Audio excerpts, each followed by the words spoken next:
Today we're taking a look at these MLB matches: San Diego Padres vs Miami Marlins, Chicago Cubs vs St. Louis Cardinals, and Los Angeles Angels vs Minnesota Twins, which are happening on Thursday, July 22, 2021, and giving you match breakdowns, betting tips and predictions in general on these games.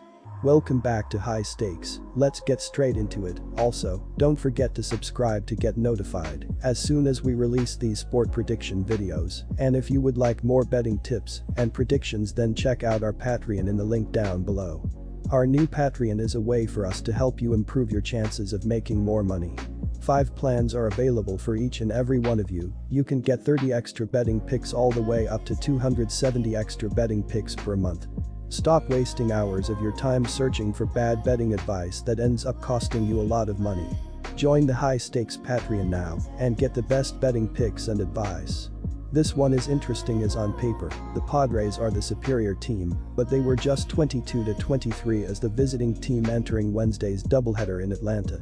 Snell has been dreadful on the road this season with an average of 7.86 walks per 9 innings.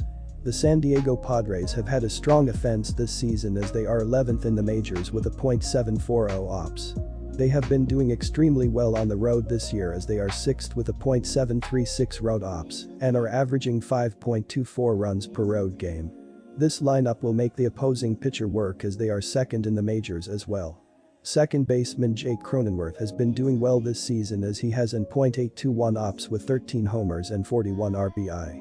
If San Diego can continue to hit well, it will be difficult to stop them. Blake Snell has been struggling this season according to his baseball saving page as he is in the 32nd percentile in hard hit percentage, 13th percentile in barrel percentage, 7th percentile in walk percentage, and 12th percentile in ZERA. His 10.9 barrel percentage is the highest against him in his career. Snell has a 4-pitch arsenal: fastball, slider, changeup, curveball, and his slider has been incredible as it has a .119 batting average with a .190 slugging percentage. He faced the Marlins twice last season as a member of the Tampa Bay Rays as he went 1-1 in 10 innings with 7 runs, 6 earned, on 10 hits with 5 walks and 13 strikeouts. Miami dropped to 1-5 since the All-Star break as they were dropped for the second straight night in the nation's capital by Washington. The Marlins entered Wednesday last in the NL East, 10.5 games behind the Mets for the top spot. In the NL wild card race, the team stood 14 games behind the Padres for the second wild card spot. Starling Marte, run, had 2 of Miami's 6 hits in the game, while Adam Duvall cranked his 21st homer of the year in a losing effort. Trevor Rogers didn't factor in the decision as he threw 5 innings, allowing 2 runs on 5 hits with 3 walks and 3 strikeouts. Richard Blair, 2-1, took the loss as he allowed 3 runs on 2 hits with a hit batter, no walks and no strikeouts over 2/3 of an inning. Zach Thompson is expected to take the mound for his 7th start of his rookie campaign in this contest for the Marlins. He comes in 2-2 with a 1.93 ERA, a 1.00 WHIP, 9 walks and 33 strikeouts over 28 innings of work this season. Thompson didn't factor in the decision in his last start, which came against the Phillies Saturday. He threw 4 innings, allowing 2 runs, none earned, on 2 hits with no walks, and 2 strikeouts in a game the Marlins eventually dropped 4-2 in 10 innings. Pitching at home this season, Thompson is 2-0 with a 0.82 ERA, a 0.909 WHIP, 2 walks and 17 strikeouts over 11 innings of action in 2 starts. In his 7th career major league start, he pitches against the Padres for the first time here. Thompson is 2-0 with a 0.82 ERA, a 0.909 WHIP, 2 walks and 17 strikeouts over 11 innings of action in 2 career starts at Lone Pot Park. My betting advice for that game is to pick San Diego Padres. The Cubs had the Cardinals number the first half of the season, but the new teams look ready to go and unload on Thursday. The Cubs are still dealing with some injury issues and some uncertainty surrounding the lineup and the future of the team. With so much up in the air, it's difficult to get experienced players willing to play in some of these games, only to get used to continuing to fade away into the distance against the Brewers. For the Cardinals, the offense is coming along with Goldschmidt and Arenado, proving to be a formidable duo. As we wait to see if the Cubs front office will be buyers or sellers at the trade deadline, the Cubs players are doing everything they can to stay afloat in the NL Central. The 2021 Cubs story is not quite a sunken ship at this point. Sure, they are down 8 games in the division, but one good run can get this team right back on top of the NL Central. They have proven this season that they are more than capable of mounting a large winning streak together.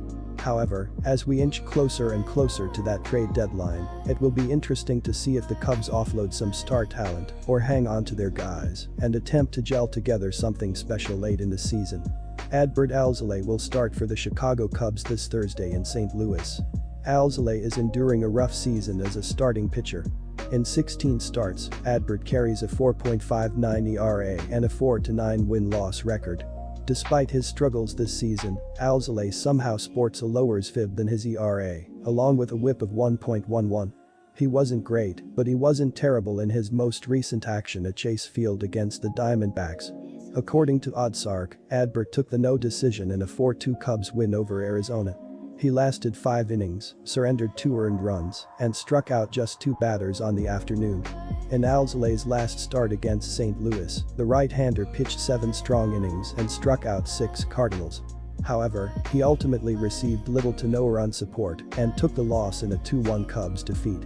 The Cardinals will be coming in full of momentum after Wednesday's extra inning win, and if they can make it another win on Thursday, it might be time to watch out for the Cardinals.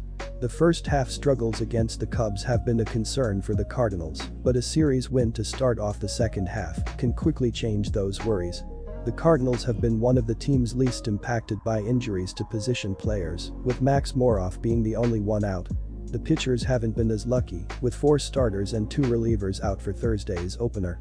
The Cardinals have some big-name players, but they still only rank 26th in runs per game, 24th in both batting average and hits per game, and 25th in home runs per game. The times are changing fast though for the offense, as the combo of Paul Goldschmidt and Nolan Arenado starts to gel together. Goldschmidt has recently taken over the lead with a .271 average, .339 OBP, and 98 hits. Arenado leads in 18 hits and 57 RBI and has helped give some protection in the middle of the lineup. Over the last week, Goldschmidt also has 3 home runs, and Harrison Bader's return from the Illinois has come at a perfect time, leading the way with a .438 average over the last week. According to MLB.com, Kwang Hyun Kim will get the start at home. Sitting with only a 5.5 record, his 2.87 ERA is incredibly impressive, and he's only become stronger over the last month, having won each of his last 4 starts. His last loss was back on June 20th, over a month ago, while his only start against the Cubs came back on July 10th. He was exceptional in that start, getting through 6 innings, allowing 5 hits and no runs. If he gets through the 5th with a shutout intact, the Cardinals will like their chances at taking control of that game and leaving town with a family. My betting advice for that game is to pick Cardinals. Betting the Angels at plus money should feel like a bargain in this spot against the lowly Twins. Mita is laying some juice at home here after a string of strong outings, but those matchups came against the Tigers and Royals. The Halos are due for some regression at the dish after totaling just 1 run over their previous 2 contests. Heaney is also due for a bounce-back outing after giving up at least 3 earned runs in each of his last 5 starts. Offense has typically not been the problem for the Angels this season, but they managed just 1 run across 2 games against the Athletics and are now 6.5 games out of a playoff position. The Angels didn't record a single extra base hit in Tuesday's loss, while going 0-9 with runners in scoring position didn't help matters, as Oakland was in control after a 3-run 6th inning. Starter Jose Suarez fell apart late in his outing, finishing with 4 runs allowed on 3 hits and 1 walk, while striking out 4 in 5.2 innings. Recently signed Adam Eaton was the only Los Angeles batter with a multi-hit game, while rookie Brandon Marsh was on base twice. The Angels have not been kind to gamblers this season, as they are 42-52 against the spread and down a big amount on the money line after entering with higher expectations. Overs are a strong 55-38-1 for the Angels, although both games against Oakland went under the betting total. It was an uncharacteristic showing for an Angels offense that is piling up 4.92 runs per game with a 0.759 ops. Pitching has been a much different story, as the Angels rank in the bottom 6 in the majors, with a 4.92 collective ERA, with both the rotation and bullpen struggling equally. Andrew Heaney will get the ball for the Angels on Thursday after taking the loss last time out against the Seattle Mariners when he went just 4 innings, allowing 4 runs on 6 hits while striking out 4. The 30-year-old is having a rough season with a 5-7 record and 5.56 ERA, although he has racked up 98 strikeouts in 81 innings. Shohei Ohtani is having an unprecedented two-way season to lead the MVP race, including putting up a 1.040 OPS, MLB high 34 homers, 12 steals and 74 RBI at the plate. The Twins will open the series with veteran right-hander Kenta Maeda for his second start of the season half. The 33-year-old comes in with a 4.3 overall record to go along with a career-worst 4.71 ERA in 15 starts, but he's been turning things around as of late.